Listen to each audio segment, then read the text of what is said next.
Welcome to the Mount Clemens City Commission meeting, Monday, October 18th. We'll call the meeting to order. Please stand for the Pledge of Allegiance.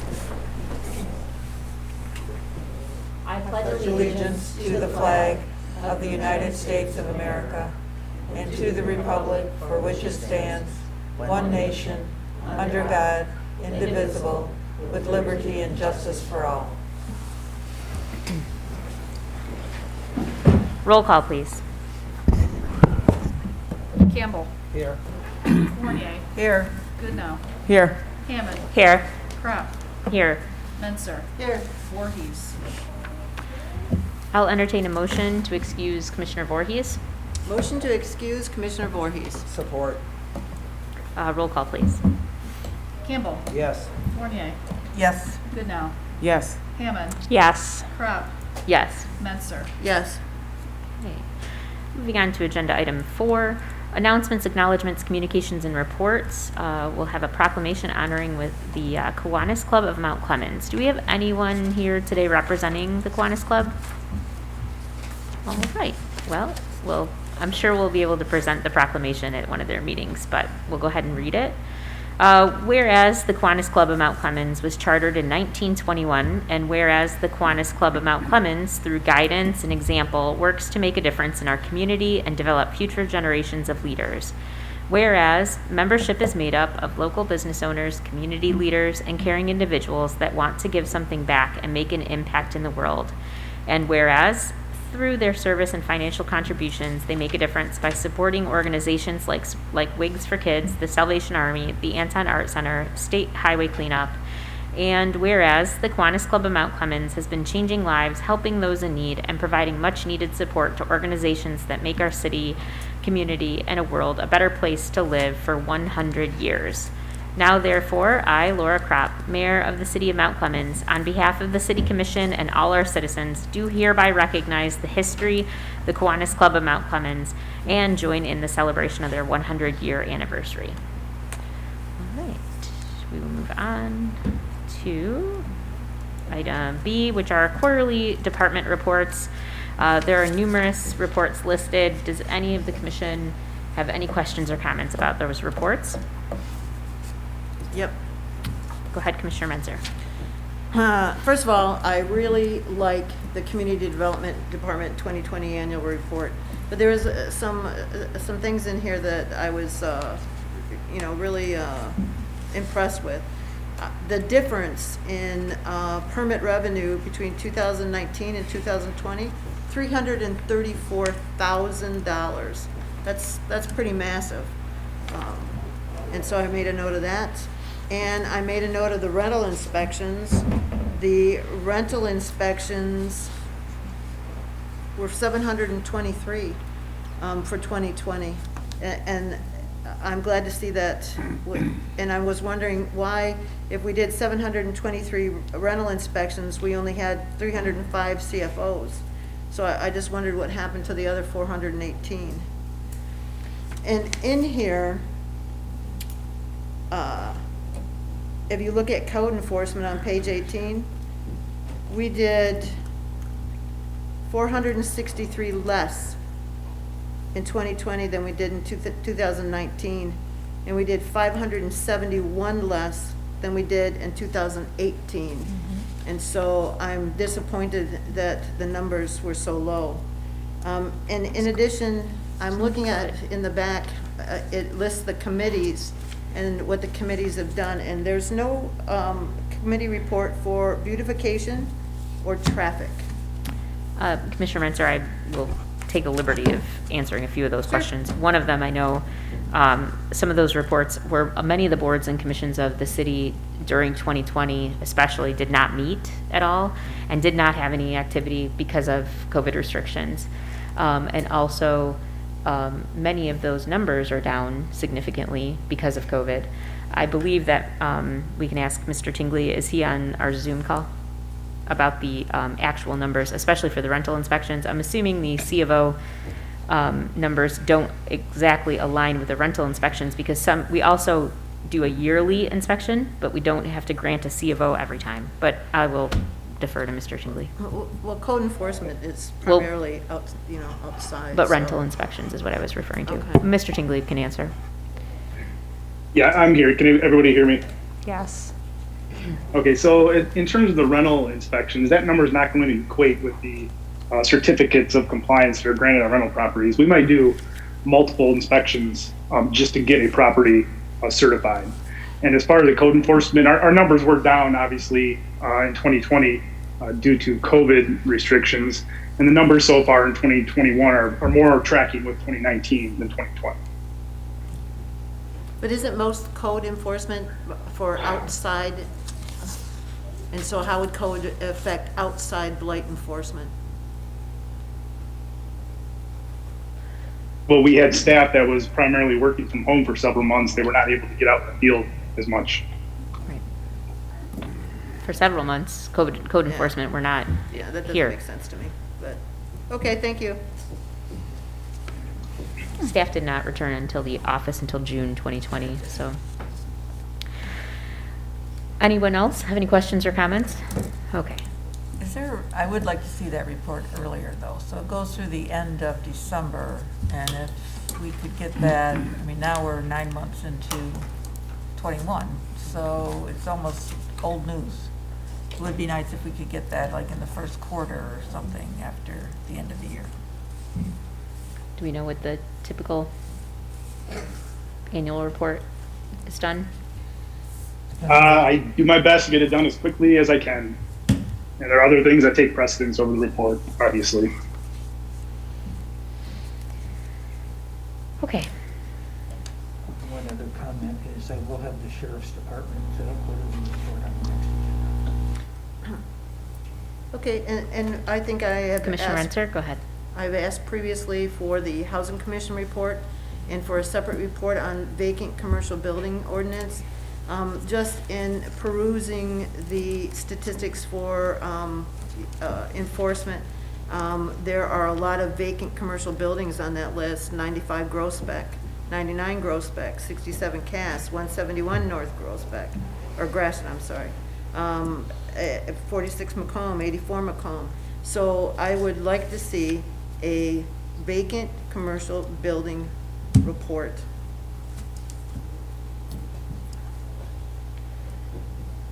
That's something that, is that something that you're comfortable with? I mean, I don't know what the procedure necessarily is if one commissioner, I mean, is asking for these reports. Is that something that we now add to this list of community reports? Is it, I mean, what is the protocol of that? Do we, we ask for 2 commissioners to support that, or, I mean, what is the, Protocol would be for a motion to be made and a vote to be taken. okay? Mr. Mentor? I would make a motion that from now on, for the quarterly reports, the commercial vacant buildings is listed separately under the ordinance. Under the, I'll support it. Under the ordinance? yeah, I don't understand the Well- motion. In the Commercial- report, is what, Yeah, in the report. So is this just the additional report that he's creating, or, because Brian's going to be creating this report, right? Right, it would fall under his department. So we're adding another report for Brian. Shouldn't there already be a report that you could just, well, like I said, it's, it's got to come off of something, right? It's in, I pulled those off this blight report. they're off the light report Yeah. right now. Well, I think Mr. let's Tingley. not go there. I think- Let's not go there. I think right? Yeah. Mr. Tingley can answer. Go ahead, Mr. So Tingley. there are going to be vacant commercial buildings that show up in that enforcement list, but the actual buildings that we send out notices to register as vacant, those are tracked under they're tracked under our certificates, not enforcements. But I can certainly provide that list. Thank you. Thank you. Is this just a list of vacant buildings? Is that what you want? Yeah, it'll just be a list, and it'll be the list of properties that we've so far sent out notices to have them register and pay the fee that's required. That's fine. Okay, so anybody else have any questions or comments? All right, call the roll, please. Campbell. Yes. Fournier. Yes. Goodnow. Yes. Hammond. Yes. Crump. Yes. Censor. Yes. Okay, does anybody else have any questions or comments on quarterly department reports? Okay, hearing none, we'll move on to adoption of the agenda. Motion to adopt agenda as presented. Support. Any questions? Call the roll, please. Campbell. Yes. Fournier. Yes. Goodnow. Yes. Hammond. Yes. Crop. Yes. Menser. Yes. Okay, this is the portion of the meeting where we allow the public to address the commission. We'll first acknowledge the public that is present in person and then with us on Zoom. The procedure is that you approach the microphone, give us your full name, your residential address, and you abide by our 3-minute rule. Is there anyone from the public in person who would like to address the commission?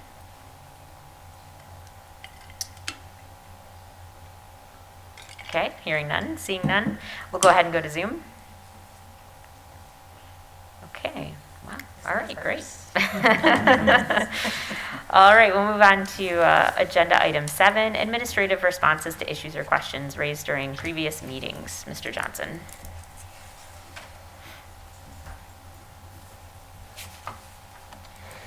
We were asked last time during approval of the audit engagement letter how the fee compared to prior year. The maximum fee for the 2021 audit is $66,500. The fee for 2018-19 and 2019-20 was $64,500, which is a 3.1% increase. It's over a couple of years. We do anticipate this is going to be significantly higher next year because we're going to be required to do a single audit. That's because we will receive more than we will spend actually more than $750,000 of federal assistance. It's all based on what you spend, not what you receive. And the single audit is something that replaced, previously they used to do audits of every single federal grant separately, usually with different audit teams coming in to audit a particular grant. And if you had several grants, you could be tied up for a long time dealing with auditors. So this was something that was lobbied very heavily by the municipal groups, including the government finance officers and the International City Management Association, the National Municipal League, Conference of Mayors, and others. So even though it did end up with us having to pay for the single audit, we still feel it saves us a whole lot more money than that on staff time. And most years we don't have to do it at all. Any other questions or comments for Mr. Johnson? Okay, we'll move on. Approval of minutes, please. I move to approve the regular city commission meeting minutes for October 4th, 2021. Support. Any questions or comments? Hearing none, roll call, please. Fournier. Yes. Goodnow. Yes. Hammond. Yes. Crop. Yes. Menser. Yes. Campbell. Yes. Agenda item 9A under general business, FFCRA paid leave extension. I'll entertain a motion. Motion to approve the extension of the paid leave option under the terms of FFCRA through December 31st, 2021. Support. Mr. Johnson? I believe you've approved this at least twice previously, once originally and one extension, and we let it expire in June, and thinking that we were kind of beyond the need, and we learned otherwise a couple weeks ago. We got hit very hard by COVID a couple weeks ago with 5 people involved at the same time. Actually, by far the worst at any time during this entire pandemic, the highest number of employees, and in this case, a couple of contractors too, who were there constantly during that time period. So we would like to continue this, and we would very much appreciate if the commission would approve this. I think it goes without saying, even though we mentioned contractors, this would not extend to contractors. No. Okay.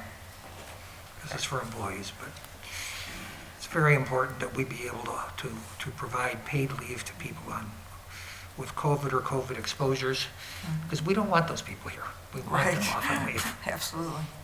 We want them when they're well. Yes. Let's just be clear. Okay, does anybody have any questions or comments? Okay.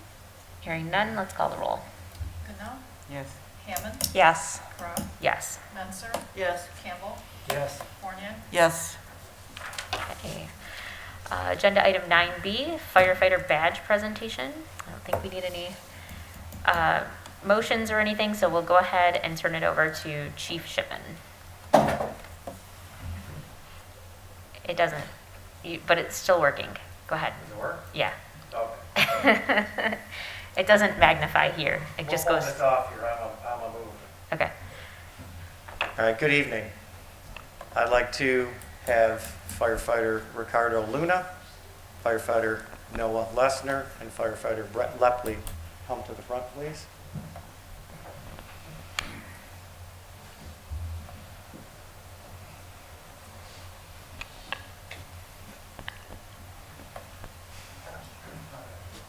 No rehearsal.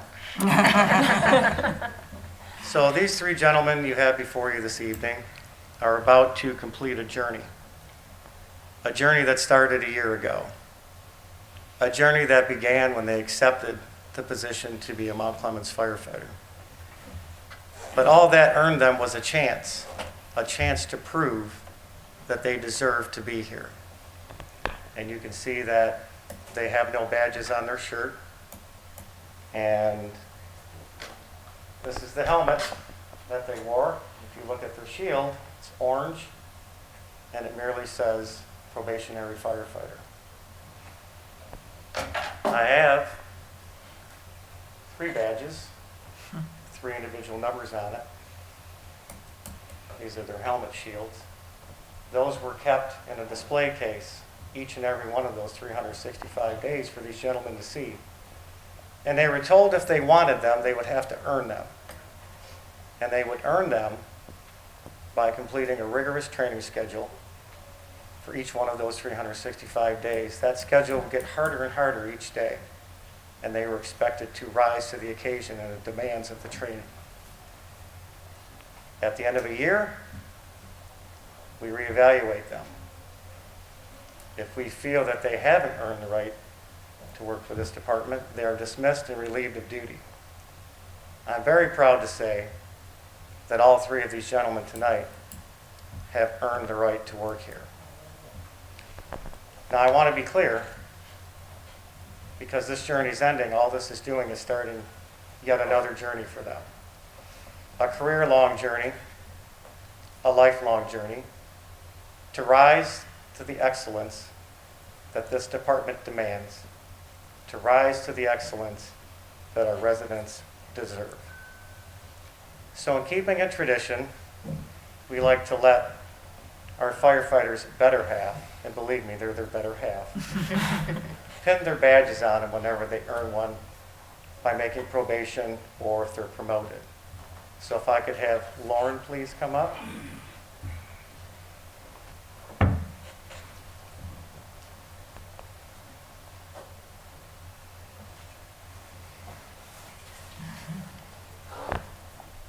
Firefighter Luna, you've been assigned number 102. That number will be yours forever. Take and attach this to your helmet, and I want you to wear it with pride. Congratulations.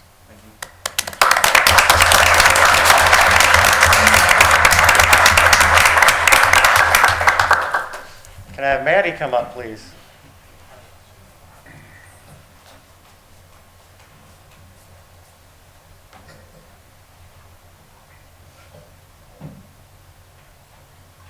If anybody draws blood, you get a bonus, just so you know.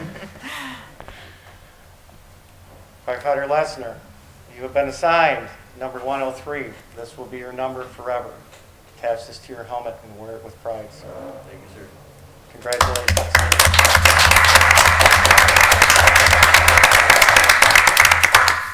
Last and certainly not least, Corinne, could you please come up?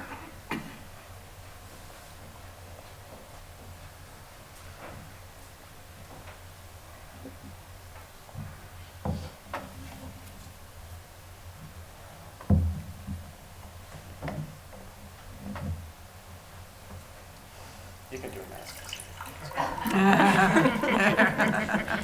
Firefighter Lepley, you have been assigned number 104. This will be your number forever. Attach this to your helmet and wear it with pride. Congratulations. Everybody, I give you your 3 non-probationary firefighters.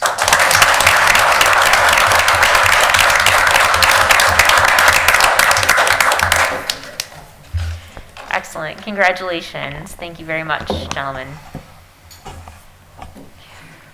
Right. And you don't have to stay for the rest of the meeting. Not much left. We don't make everyone do that. Agenda item 9C, purchases and payments of invoices. Move to approve purchases and payment of invoices as presented. Support. Any questions or comments? Hearing none. Roll call, please. Clemens. Yes. Kraft. Yes. Spencer. Yes. Campbell. Yes. Fournier. Yes. Goodenow. Yes. There's nothing listed under our consent agenda tonight, so we'll go ahead and move to City Manager's report. Mr. Johnson.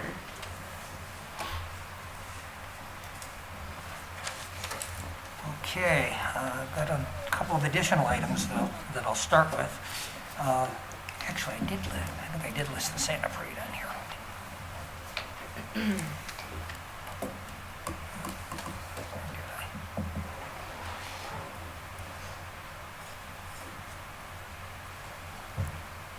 Yeah, that's already listed for November 20th at 10 o'clock. But Meet the Candidates for City Commission video was produced by cable TV staff. It's airing on the government channel every day at 8 a.m., Friday, Saturday, and Sunday. It airs at 8 a.m., 12:30 p.m., and 8 p.m.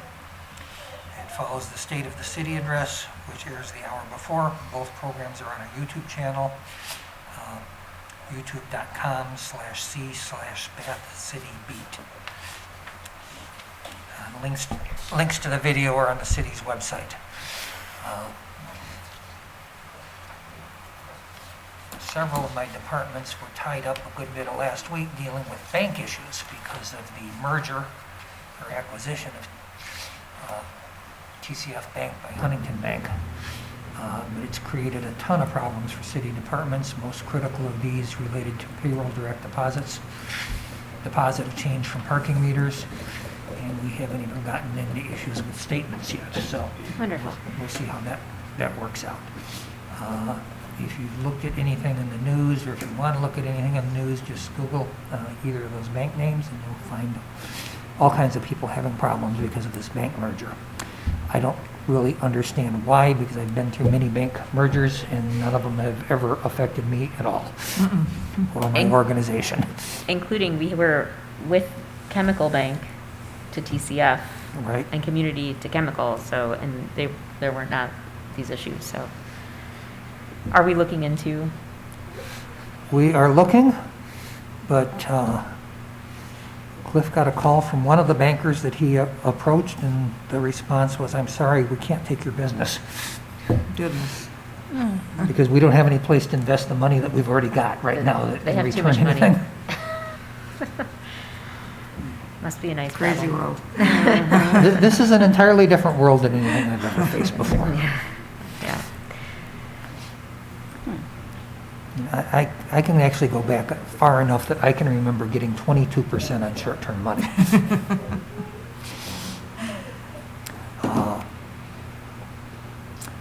Brand rollout, a couple of things are working now. MountClemens.gov is working. And you'll end up there regardless of whether you type in mountclemens.gov or if you type in the old one, cityofmountclemens.com, you'll still end up at mountclemens.gov. The phone number isn't new, but it is working. It always was. We're now going to be publicizing 586-469-6800, not 6818. Nobody here seems to know why we ever started using 6818 when we always owned 6800. But both numbers will work. We started using the new logo on commission reports. We're in the process of updating other documents, forms, and templates. We got the brand book from Redhead on Friday. We also got a number of other files for some of the other departments, the library logo now too. I've got a template for setting up other variant logos, so like we can create a DDA logo from the template. We're already using the new icon on Facebook, Instagram, and Twitter. CNG Newspapers delivered a totally redesigned Clementines last week as an insert in the journal. The website is in process. It's going to be a few weeks, at least a few weeks, before we have that actually up and going. And it's going to be more than just a new banner. We're looking at some significant changes to the website design. We're putting together specifications for new vinyl stickers for city vehicles and building doors.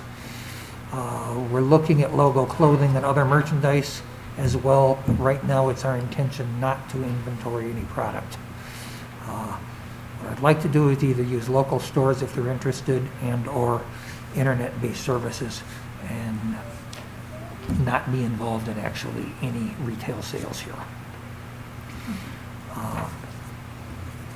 Street signs, park signs, building signs, and wayfinding signs will come later, possibly much later. We do not have the resources to be going out and replacing signs just because we've got a new logo. We'll replace them as we would replace them anyway. It's just that we'll replace them with the new brand when that comes up. Special events coming up, Spooktacular, October 23rd. Noon to 3 p.m. at the Fountain Stage in Macomb Place. Trunk or Treat, also October 23rd, 4 p.m. to 8 p.m. Macomb Place parking lot next to the Anton Art Center. Christmas Open House, November 19th, Macomb Place between Walnut and Pine. Macomb County Santa Parade, November 20th at 10 a.m. on Main Street between the Robertson and northbound Gratiot. And Small Business Saturday, November 27th on Macomb Place between Walnut and Pine. Fire Department is going to have an open house on October 24th from 1 to 4. Any firefighters around? This will feature an equipment display, extraction demonstrations, a junior firefighter combat challenge, face painting, hot dogs, cider, donuts, and popcorn. COVID. Michigan numbers are still growing. I believe nationally they're starting to level off and maybe even declining a little bit. City recently experienced 5 cases, 3 among employees and 2 with contractors working in City Hall. Because of this, we have resumed masking.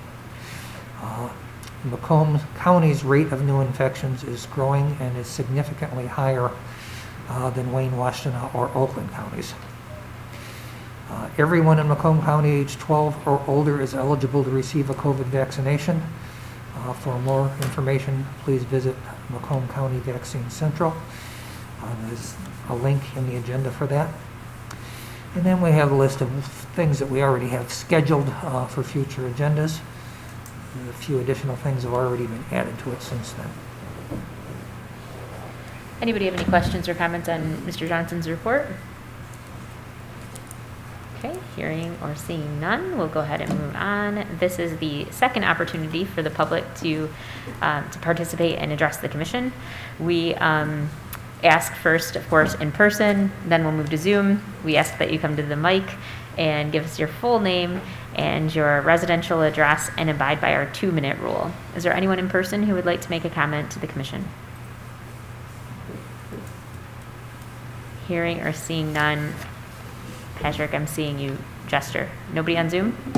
Okay. All right. Hearing or seeing none in both person or on Zoom, we will move on to commissioner comments. Commissioner Campbell. I just want to say congratulations to the 3 firefighters, and have a great career here, so congratulations. Thank you. Commissioner Hammond. Also, I'd like to congratulate the firefighters as well, and also the 100 years for the Kiwanis Club.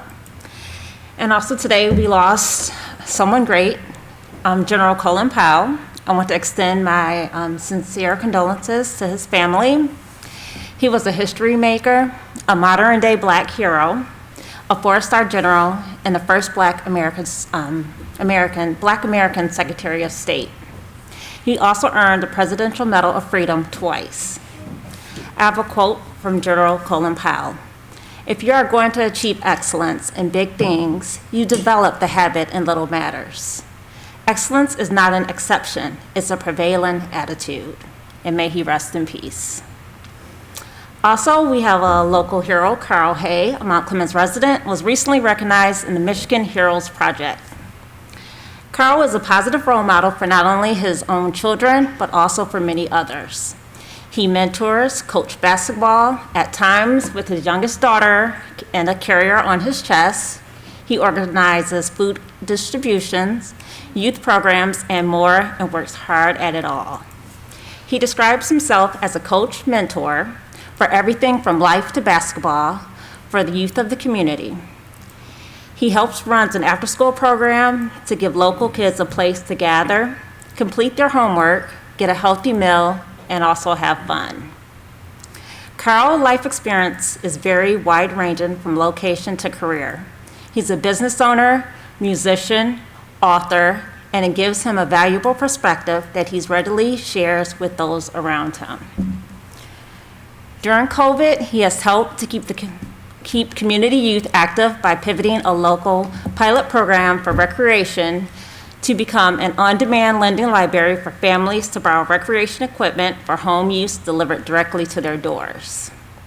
Additional community project involvement that Carl has participated in is the sports ports with Mount Clemens, the project play kits, the census efforts to help engage residents in Mount Clemens to get counted in the census. He's active at the Church of Greater Morning Star Baptist Church with help organize food distribution and other programs to help people in need. He volunteers at various Mount Clemens and Clinton Township events. And Carl is he's incredibly involved individual in the Mount Clemens community. He seemingly jumps at every opportunity to be involved and support youth and families. Because of Carl, lives are fuller and futures are brighter, and he is a true hero. And this was submitted through the Michigan Heroes Project. Also, October is Domestic Violence Awareness Month. According to Turning Point, which is a local organization, 36% of Michigan women and 25% of Michigan men experience intimate partner violence, intimate partner rape, and/or intimate partner stalking in their lives. Turning Point is a great local organization available to provide support to survivors and their loved ones during their entire healing journey. For support, resources, or safety planning, call 24-hour hotline at 586-463-6990. Again, that's Turning Point, and they have a 24-hour hotline at 586-463-6990. And that's all I have for this evening. Thank you. Commissioner Fournier. And I'm going to say, I think you're going to get a round of congratulations here, but congratulations to our new firefighters. The department and the city are very, very proud that you've achieved this, and we're very fortunate to have you. Thank you. And I hope I will see everyone at the events coming up. There's quite a few things going on in Mount Clemens. And I also want to say congratulations to Carl. Wow, that was a beautiful tribute, and I'm glad you brought all that out. He definitely is a local hero. Thank you. Thank you. Commissioner Goodnote. I just wanted to say congratulations as well. And I don't know how many of you guys could or could not make it out this weekend for the event, the Gay Pride. I had a phenomenal time. A lot of people had raving reviews to say things about the event. So if you didn't come out, you missed a blast. We had a good time. On Sundays, TCB Mentoring and Mr. Hay, of course, they have open gym at the YMCA from 5:30 to 7:30. So if you have any kids that want to come out and play ball, they need to let off some steam or the energy, feel free to bring them out. Thank you. Commissioner Mentor. I couldn't be more proud of you guys. You are true heroes. You come when there's trouble. You run towards the fire. The rest of us run in the opposite direction. You are true heroes, and we are so lucky to have you. Thank you all. There's a new group in town called the Friends of the Mount Clemens Public Library. We formed this group so that we could raise funds to bring new materials, new books, new magazines, and hopefully a playscape once the library is fully opened in the spring. So poor Commissioner Goodenough and Fournier and Mayor Kropp, I practically attacked them. I was working the table for the library at the Gay Pride Festival, and I badgered them into making donations. So Didn't have to badger. No, right, I was gonna say. I want to tell you, we My wallet raised, is out. for spinning the wheel for prizes at $1 a spin, we raised $475 towards the playscape for the library. It was a lot of fun. It was a little bit of work. But if you are at all interested in supporting the library and being part of this group, there's a Facebook page called Friends of the Mount Clemens Public Library, or you can contact me, and we'll get you hooked up. I think it's a great thing. The library does a lot of good things for every resident in this community. It was a busy weekend. Friday was the replacement homecoming game for the Mount Clemens Battling Bathers. Unfortunately, we did not prevail, but these guys played their hearts out in the rain, in the cold, and through some injuries. Our firefighters were at the big game because we had a firefighter injured. So you guys play a massive part in our community, and we depend on you. So thank you for being here for us always. Wait, just to clarify, you had a player injured, right? Not a Yeah. firefighter? No, player. It was a player. It was a player, I okay. was gonna say. Right? Did I hear wrong? No. Okay. Like, I didn't hear about the firefighter injured. Was he out there trying to make the tackle? Yeah, I was like, wait a minute, okay. All right, very good. All right, thank you for your report. And I'll start mine with good news. We had the retirement board meeting. While not exciting, it was very happily reported that our retirement fund at this point is 100% funded. And so I think all of the board members at this point who definitely work hard to make sure that, you know, that the city's retirement fund stays in good shape. The Pride Festival this weekend was an incredible. It was the first annual Macomb Pride Festival, and it was housed here in Mount Clemens, and it was a real showing of community spirit within the streets of Mount Clemens, and it was a celebration of including everyone, and we were really proud to host that, and I think that it will grow into an even larger event next year because it was widely attended, and it was a great day. And so I'd like to thank all of the other local officials that came out to support that. County Executive Hackle was there to kick that off. Paul Gilliam, Treasurer of Clinton Township, State Representative Bill Sowerby was in attendance, Congressman Andy Levin, and County Commissioner Julie Matuzik, who represents Clinton Township. So, as well as several other of our commissioners as well. So thank you very much for everybody who attended and supported that initiative. I also attended the First United Methodist Church 200-year anniversary. And so they are one of the oldest churches in Mount Clemens. They're the oldest church, but they are also one of the oldest churches in our county. And I think it's a testament to their ministry that they are one of the oldest churches, but they're one of the most active churches in our community. And they have serviced quite a few of our, especially of our homeless population, and they do a really great job of ministering around the city. So we thank them for their efforts and congratulate them on 200 years. I, of course, would like to thank and congratulate the 3 new firemen, and I really appreciate all of your efforts during your probationary period, and I hope that, and I expect to see the same effort in the next ones, which I'm sure we're going to get because you guys have been terrific. So thank you very much for all your efforts. I would like to thank Nikki Ratuznik and Teresa Bryant. They put together a great brand new Clementine, completely redesigned, and that was pretty big effort to turn all of that around from when we launched at the State of the City address to putting this whole newsletter together. So I'd like to thank them for all of their efforts on that. They really went above and beyond. And the comments that I've gotten from the about the new Clementine is that people find it much easier to read and are enjoying it. So, and I think Paddles, for the most part, is getting a. I think our new logo for Paddles, or our new tagline for Paddles, could be "We're getting our ducks in a row." I like it. I'd like to mention that I am going to have to move my coffee talk dates for November. So I will have 2 new coffee dates. They will be Tuesday, November 16th at 9:30 a.m. at John's Family Grill. Thursday, November 18th at 6:30 p.m., hopefully at Black Cat Coffee, and hopefully the health department will get it together and come in and inspect them. So if anyone in the health department is watching, please go inspect our new business so they can open. They've been waiting for 6 weeks.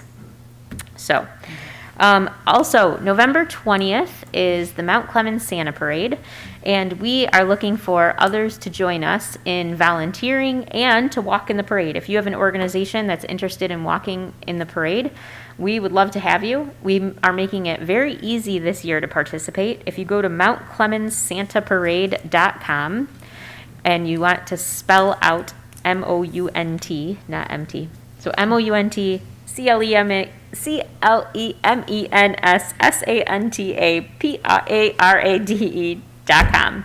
So mountclemenssantaparade.com. Please go to the website, fill out the form. It's very, very easy. And you can register and get an email back with all the details about the parade. It's very, very easy. We just want to stress that. So we'd love to have your organization.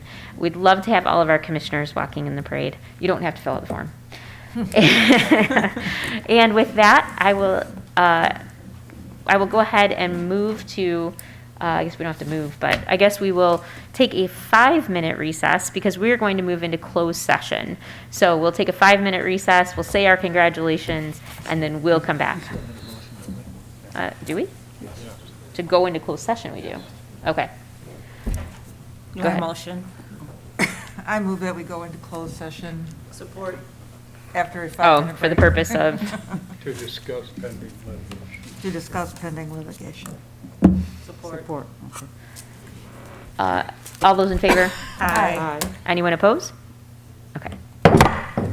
Okay, I'll entertain a motion to adjourn. Motion to adjourn. Support. All those in favor? Aye. Any opposed? Nope. Meeting adjourned. Thank you.